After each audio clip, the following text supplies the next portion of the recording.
In this series called Snapshots from the National Statuary Hall, I am bringing forward unlikely pairs of historical figures represented in the National Statuary Hall at the U.S. Capitol who have things in common with each other. In this video, I am pairing Samuel Adams, who is in the National Statuary Hall for Massachusetts, who was an American statesman, politician, and founding father of the United States, and Charles Carroll of Carrollton, who represents the state of Maryland, and was an Irish-American politician, planter, the only Catholic signer of the Declaration of Independence, and also considered a founding father. So far in this series, I have paired Michigan's Gerald Ford, a former president of the United States, and Mississippi's Jefferson Davis, the former president of the Confederate States of America, and both men featured on the cover of the Knight Templar magazine. Dr. Norman Borlaug, Ph.D., often called the father of the Green Revolution, and Colorado's Dr. Florence R. Sabin, M.D., a pioneer for women in science, both of whom worked for the Rockefeller Foundations. Louisiana's controversial socialist governor, Huey P. Long,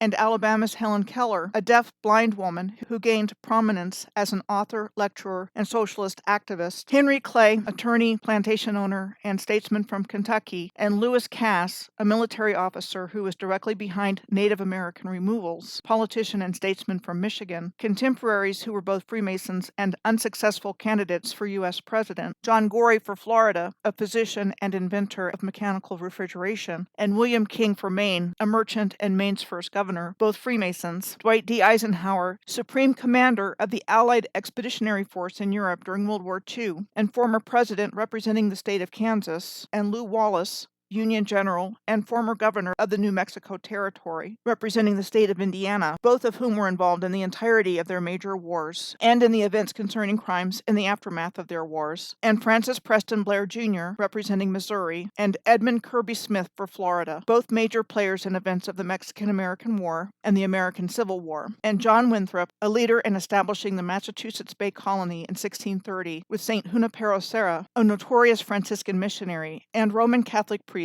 who established early missions in California. My name is Michelle Gibson. My name is Michelle Gibson. First, Samuel Adams.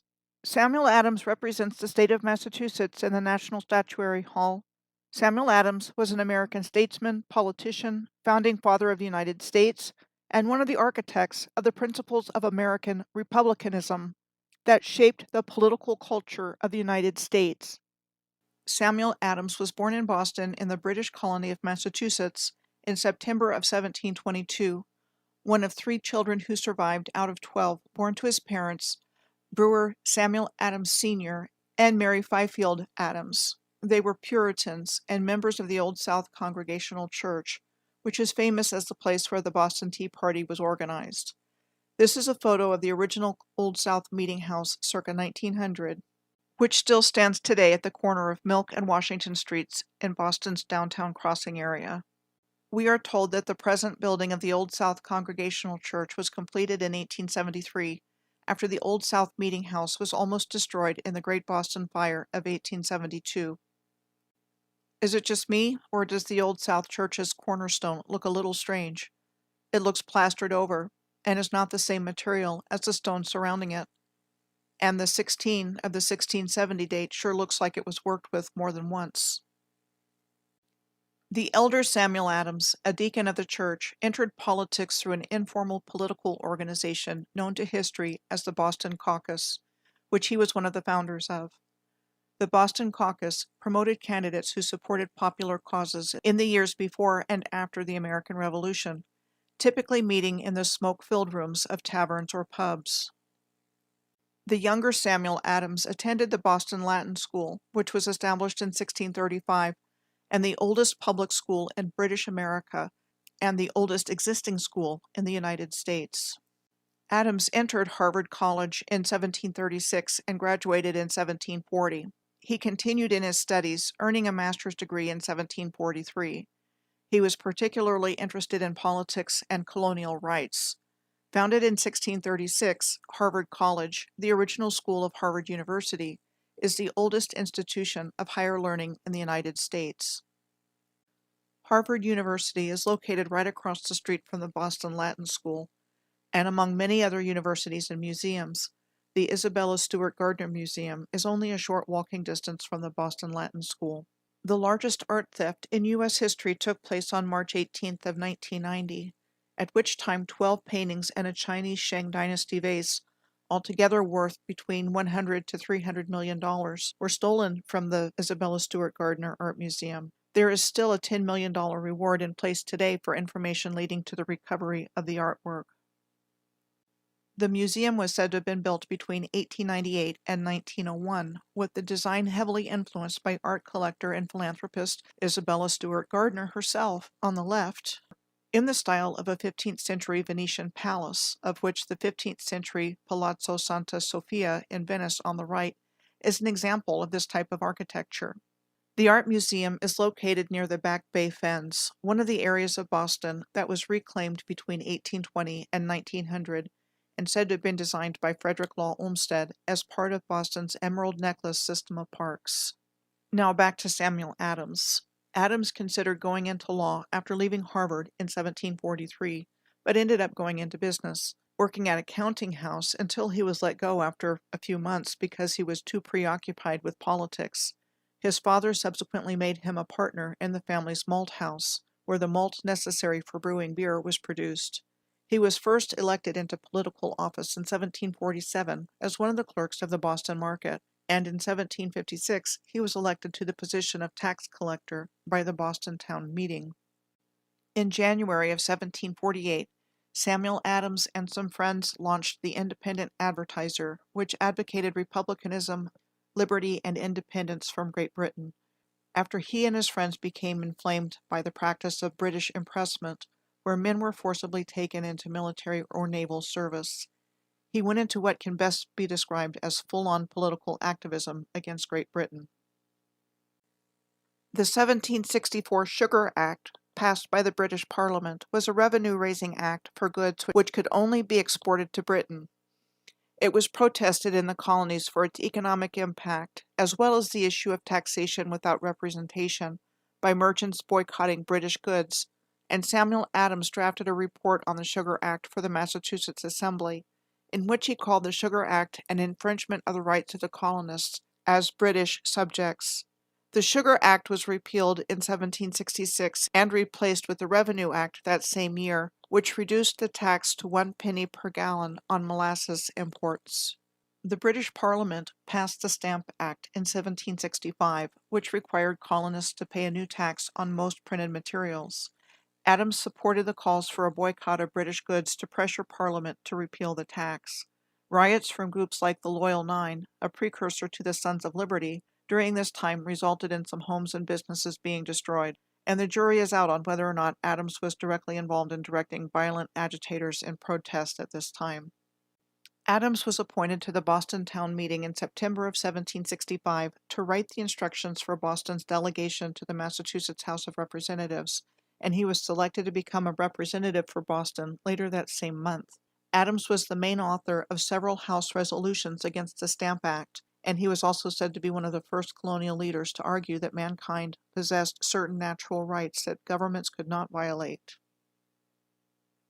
The Stamp Act did not go into effect when it was supposed to on November 1st of 1765 because protesters throughout the colonies had forced stamp distributors to resign, and the tax was subsequently repealed in March of 1766.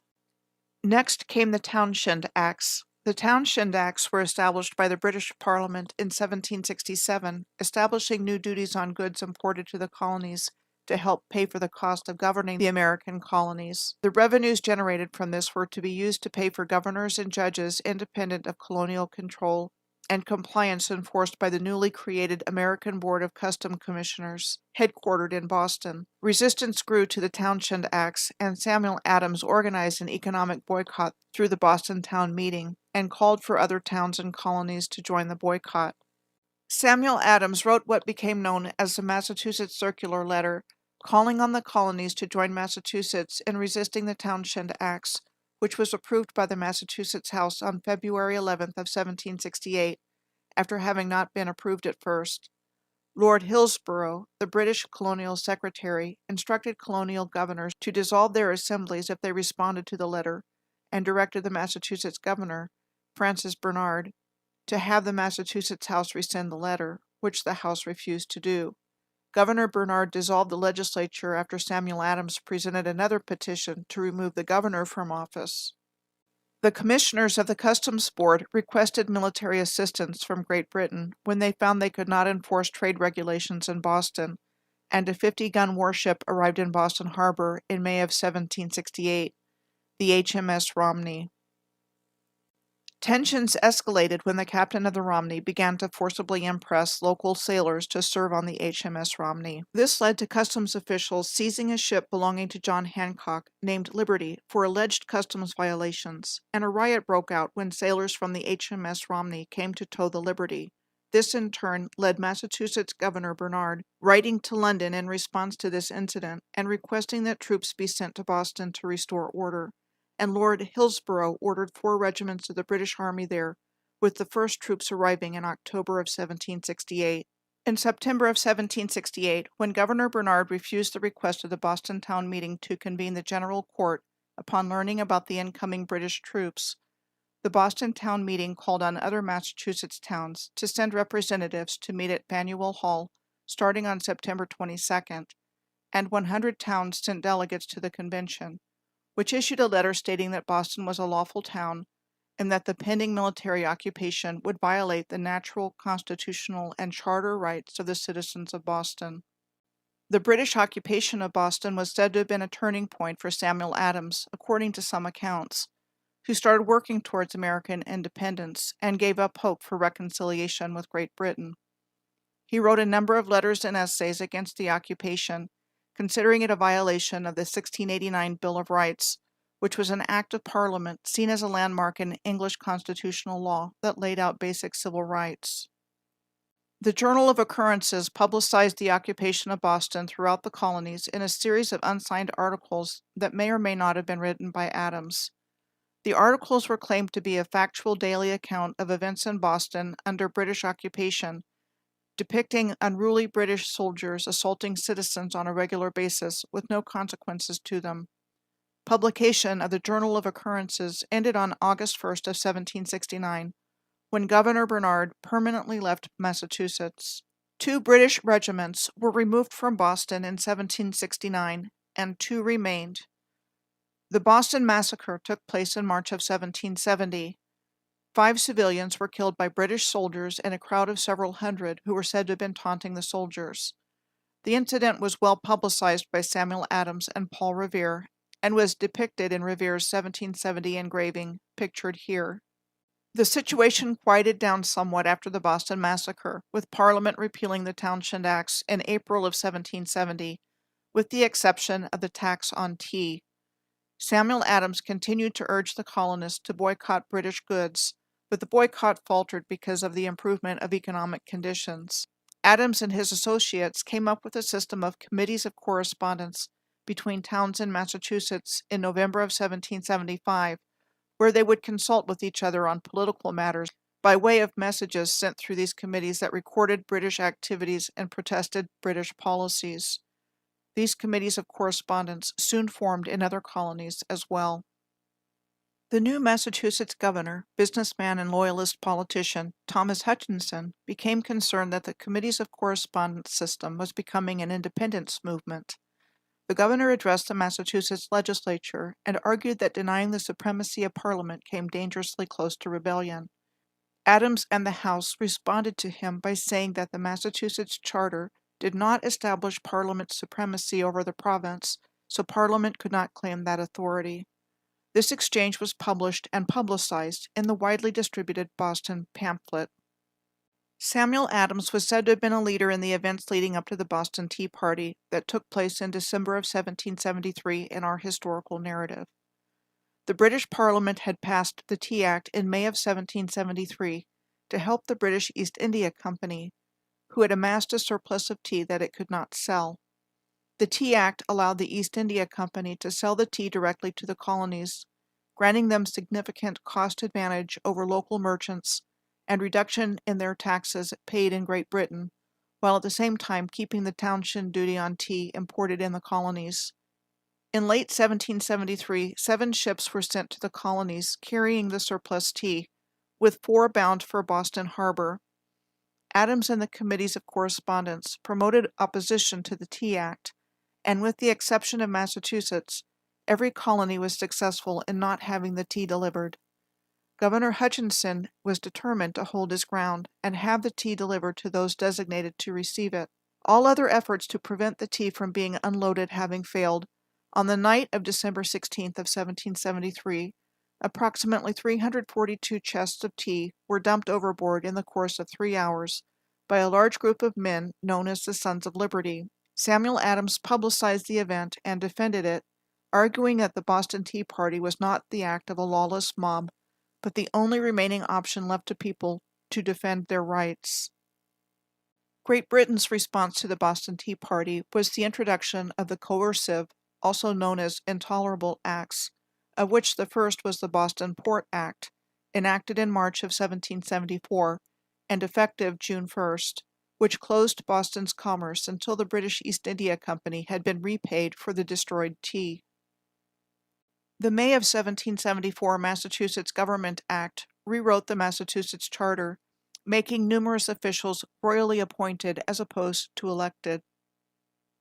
Also passed by the British Parliament in May of 1774, the Administration of Justice Act allowed colonists charged with crimes to be transported to another colony or to Great Britain for trial. General Thomas Gage was the new royal governor of Massachusetts appointed to enforce the coercive acts, and he was also the commander of British military forces in North America.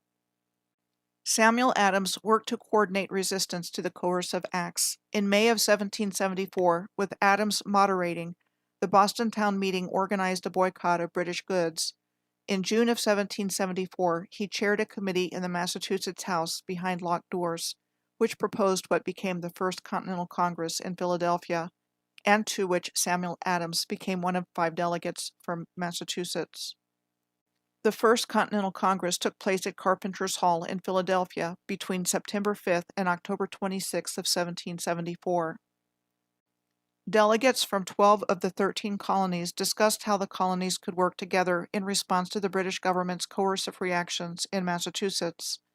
They agreed on a declaration and resolves, a statement that outlined colonial objections to the coercive acts, and concluded with the plan of the First Continental Congress to enter a boycott of British trade until the grievances were resolved. They sent a petition to King George III, pleading for resolution of their grievances and repeal of the coercive acts, which had no effect. In November of 1774, Adams returned to Massachusetts and served in the Massachusetts Provincial Congress, which created the first Minutemen companies, militia ready to act on a moment's notice. Both selected as delegates to the Second Continental Congress in Philadelphia, which was scheduled to start meeting in May of 1775, Samuel Adams and John Hancock attended the Massachusetts Provincial Congress in Concord, Massachusetts, in April of 1775, and then decided to stay in Hancock's childhood home in Lexington before heading to Philadelphia after deciding it wasn't safe to return to Boston. After having received a letter from Lord Dartmouth, British Secretary of State for the Colonies, on April 14th of 1775, advising arrest of the principal people of the Massachusetts Provincial Congress, General Gage, the Massachusetts governor and commander of British military forces in North America, sent out a detachment of soldiers a few days later, on April 18th, to seize and destroy military supplies that the colonists had stored in Concord, and possibly to arrest Adams and Hancock, though this order is in dispute historically because it wasn't in his written orders. Regardless, the Patriots believed otherwise, and Paul Revere was dispatched on horseback from Boston on his famous midnight ride to both alert the colonial militia that the British are coming and warn Hancock and Adams about their potential arrest. As Hancock and Adams made their escape, the American Revolutionary War began in Lexington and Concord on April 19th of 1775. The exact role of Samuel Adams in the proceedings of the Second Continental Congress was not known because of its secrecy rule, but he was believed to have been a major influence in steering the Congress towards independence. He served on numerous committees, including ones dealing with military matters, and it was he who nominated George Washington to be Commander-in-Chief of the Continental Army. On June 7th of 1776, Samuel Adams' ally, Richard Henry Lee from Virginia, introduced a three-part resolution calling for the Second Continental Congress to declare independence, create a colonial confederation, and seek foreign aid. This resulted in the Continental Congress approving the language of the Declaration of Independence and its signing on July 4th of 1776. Adams remained active in the Second Continental Congress, also having a hand in drafting the Articles of Confederation in 1777, the plan for colonial confederation, and he continued to serve on various military committees. He retired completely from the Continental Congress in 1781. Not bad for a guy who started out his career in the beer-making business. Adams had returned to Boston in 1779 to attend a state constitutional convention, at which time he was appointed to a three-man committee to draft a new state constitution. The new Massachusetts Constitution was amended by the convention approved by voters in 1770, and is among the oldest functioning constitutions in continuous effect in the world. Adams continued to remain active in politics after his return to Massachusetts, putting his focus on the promotion of virtue. He occasionally served as moderator of the Boston Town Meeting, and he was elected to the state senate. Shays' Rebellion took place in rural western Massachusetts from August of 1786 to February of 1787, and in opposition to the state government's increased efforts to collect taxes on individuals and their trades. Residents in these areas had few assets beyond their land and bartered with each other for goods and services, as opposed to the market economy of the developed areas of Massachusetts Bay and Connecticut River Valley. It was led by Revolutionary War veteran Daniel Shays, who led 4,000 rebels in protest against economic and civil rights injustices. Interestingly, where Samuel Adams approved of rebellion against an unrepresentative government, he opposed the taking up of arms against a republican form of government, where problems should be remedied through elections. He urged the governor, James Bowdoin, to put down the uprising using military force, so he sent 4,000 militiamen to quell the uprising. Shays' Rebellion led to the creation of the United States Constitution, which started at the 1787 Philadelphia Convention because it contributed to the belief that the 1777 Articles of Confederation needed to be revised.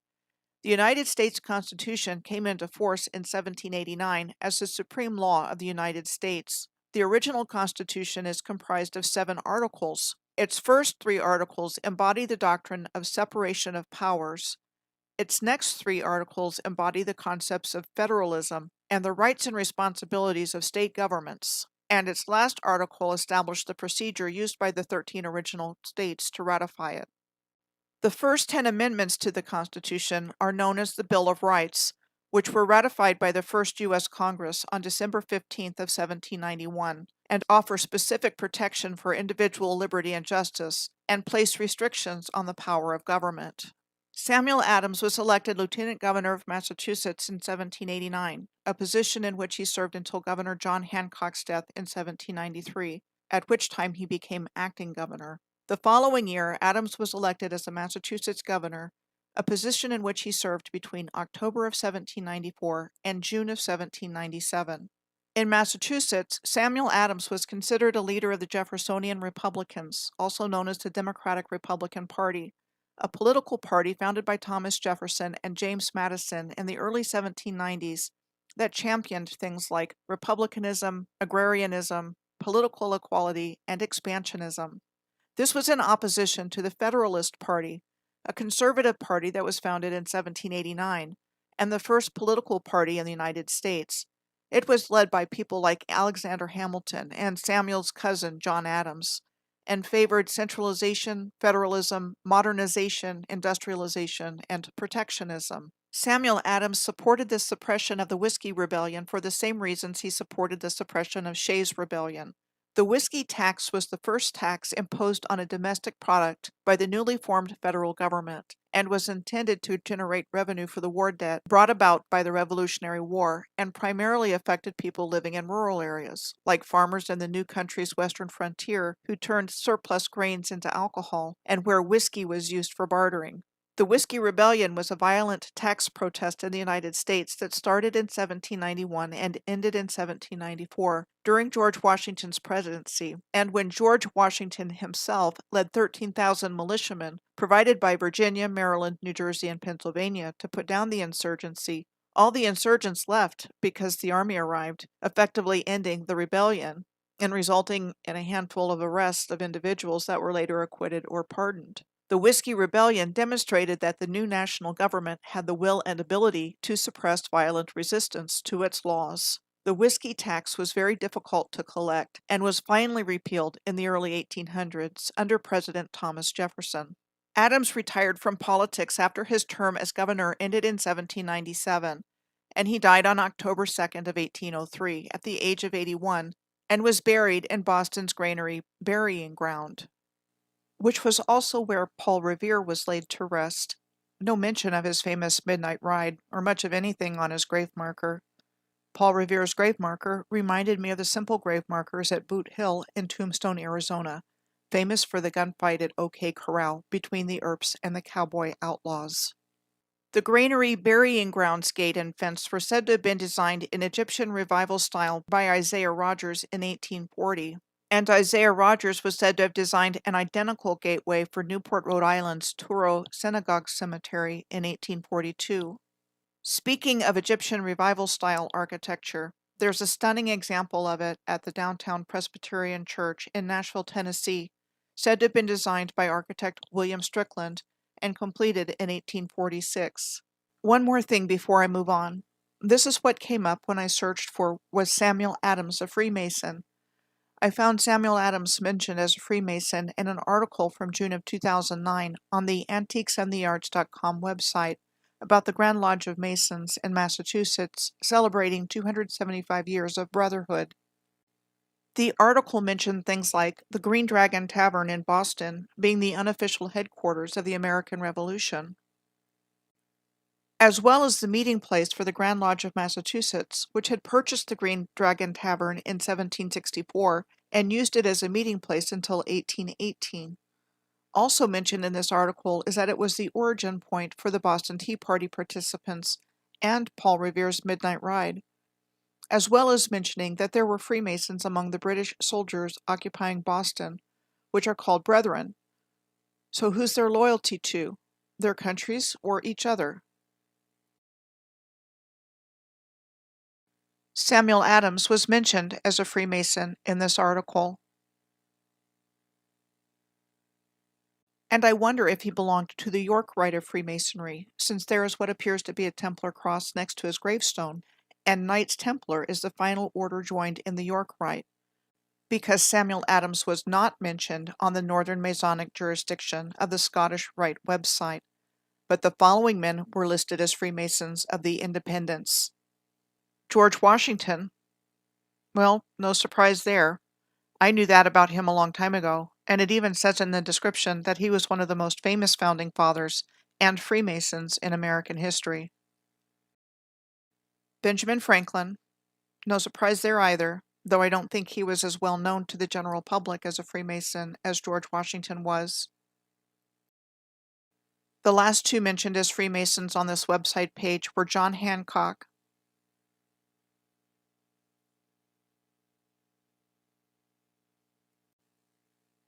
and Paul Revere.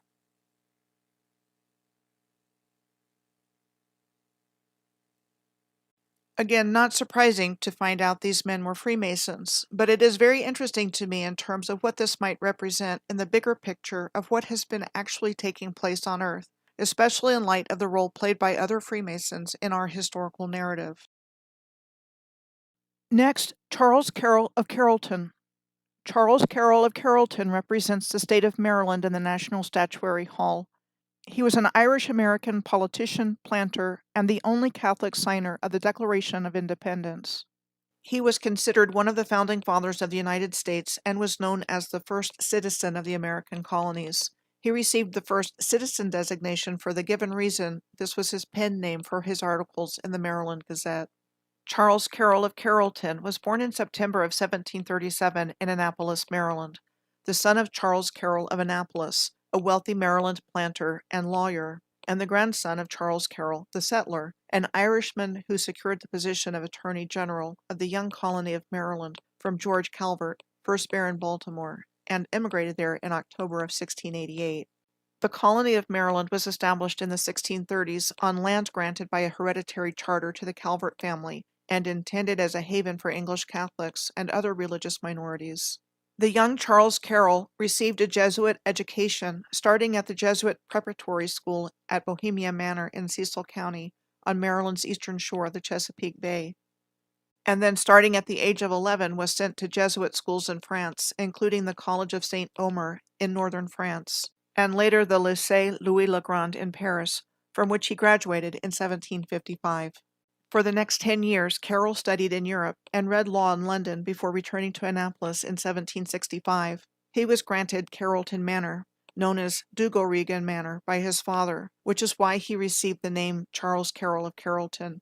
Dugoregan Manor is located west of Ellicott City, Maryland, and was designated a National Historic Landmark in 1971.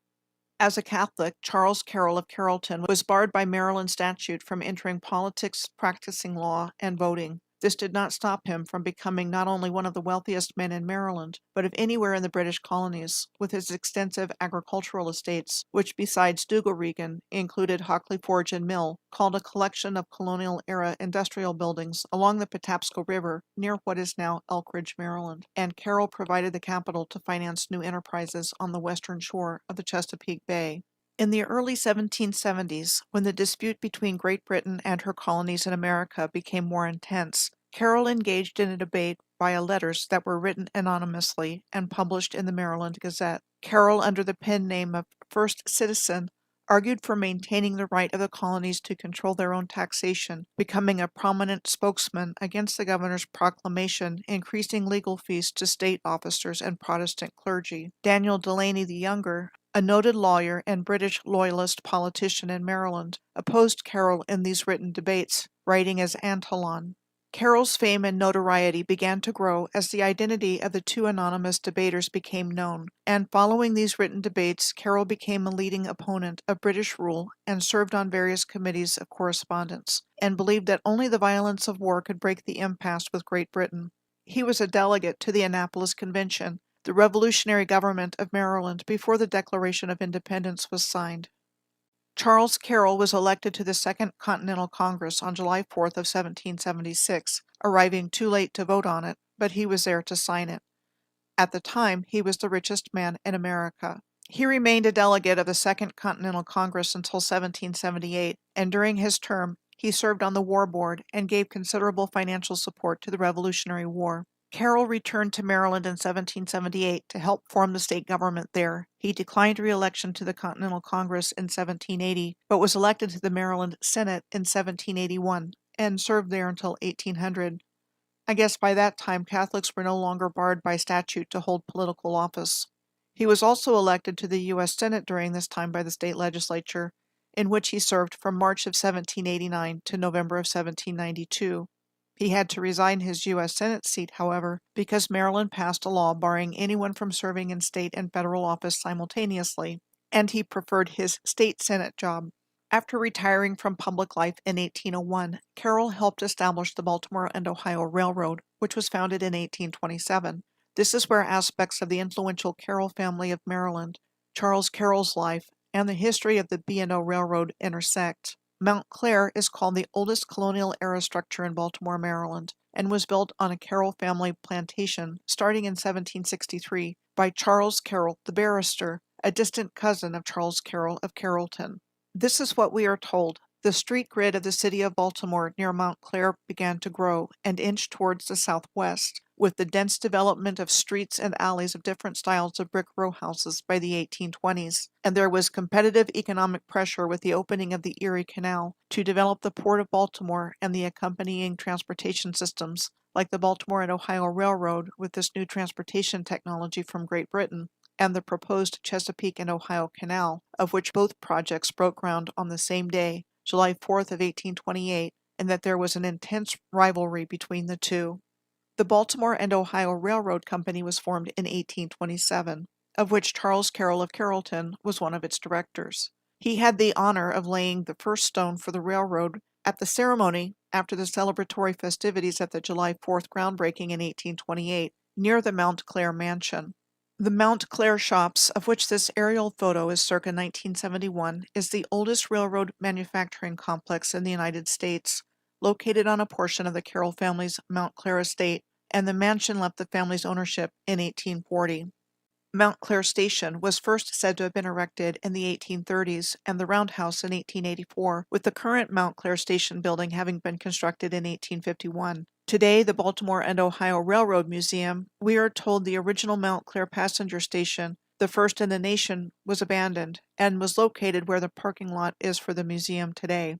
Charles Carroll was elected into the American Antiquarian Society in 1815, a national research library of pre-20th century American history and culture, and the oldest historical society with a national focus, having been founded in 1812. Its mission is to collect, preserve, and make available for study all printed records of what is known as the United States of America. The seal of the American Antiquarian Society translates from the Latin of Ovid's Metamorphoses, Book 15, line 872. Now I have completed my work, which neither sword nor devouring time will be able to destroy. The written word can be manipulated to put out the narrative you want for posterity. Architecture, not so much. This is the American Antiquarian Society building in Worcester, Massachusetts, said to have been designed by the architectural firm of Winslow, Bigelow, and Wadsworth in Georgian or colonial revival style, and completed in 1910. Carroll died at the age of 95 in November of 1832, the oldest lived founding father. His funeral took place at the cathedral in Baltimore, and he was buried in the Manor Chapel on his estate at Duger-Regan. I am bringing forward unlikely pairs of historical figures who are represented in the National Statuary Hall, who have things in common with each other, as mentioned at the beginning of this video. The main thing that jumps out in this pairing is that both Samuel Adams and Charles Carroll of Carrollton are considered founding fathers of the United States. Both men were well educated for their day, with Samuel Adams earning a master's degree at Harvard University in 1743, and Charles Carroll attending several prestigious Jesuit schools in France, graduating from the Lycée Louis-le-Grand in Paris in 1755. Both men were highly involved in using the written word in their political activism against the British, with the examples of Samuel Adams starting in 1748, writing articles against British colonial policies for the Independent Advertiser, and Charles Carroll's role as the first citizen in the written debate in the Maryland Gazette with Daniel Delaney the Younger as Antolon in the early 1770s. And both men were highly involved on both the local and Continental Congress levels, with events leading up to and during the American Revolutionary War. These two men in particular fall into the category of key players in the historical narrative, shaping and forming what became the United States, more so than some of the rather obscure historical figures that are also honored there. But regardless of fame or obscurity, I am finding that the National Statuary Hall functions more or less as a who's who for the New World Order and its agenda, with the details of their lives and times that are findable in a search, telling a completely different kind of story than what we normally hear about our history.